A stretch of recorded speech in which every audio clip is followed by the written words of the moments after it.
While stress or psychological injury make up less than 10% of the number of workers' compensation claims, they account for almost 30% of claim costs. Essentially, they're not accounting for the individual difference that goes hand in hand with psychological problems. If somebody gets their arm trapped in a piece of machinery, that's pretty much the same from one person to the next. But the way that somebody may respond to a psychological issue in the workplace is very much at the mercy of their individual differences. So I guess a lot of employers feel like they can't really intervene successfully in terms of managing that risk. But of course there are a lot of things that can be done, and I guess that's the point of our session. So to what extent do you think management should shoulder the blame? They do shoulder some of the blame, because I think often management don't take the concern seriously when they're first expressed, nor do they act quickly enough, and I think that causes the individual a lot more stress.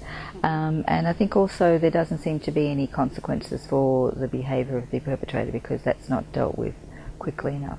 I think that's a very common feeling that a lot of employees have, and I think that management does often not perceive the full extent of the problem at the beginning of the complaint process, perhaps. For a lot of employers, their intention is good, but they're actually trying to manage this situation internally for as long as possible. And often, whilst they may be acting, they don't communicate that to the employee concerned very effectively, because there are, of course, issues around confidentiality. So often they may be acting in the background but not actually communicating this to the person concerned. So that's one issue. And the other issue, I guess, is that when every business has its eye to the bottom line, they're trying to keep the problem internally and to manage it internally for as long as possible. So often they won't come and talk to someone like you or I until the problem has become so evidently not able to be solved by them that they then get an external provider to try and help them.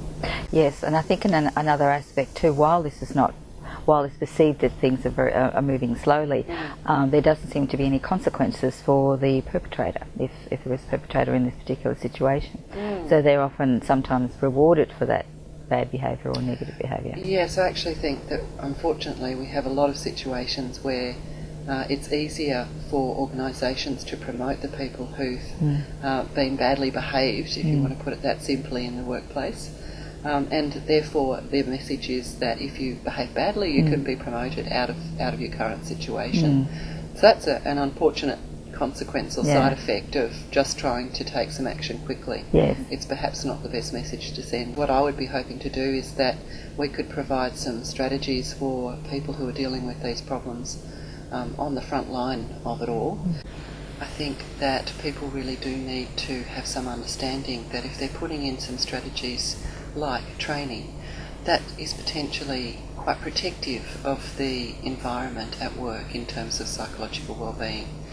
So I think the immediate relationship between your manager and the person that is being supervised is most important. It's been found to be one of the key factors in terms of general satisfaction and employee engagement. Yes, at OSA we actually do support managers with the really complex issues. They come to us and we actually can put together some strategies around training and coaching and workplace support.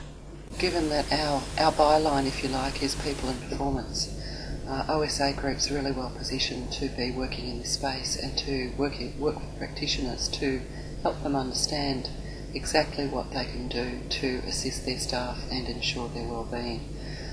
And I look forward to the opportunity in this workshop of interfacing with those practitioners, hearing about their stories and hearing about their experience and sharing some of ours.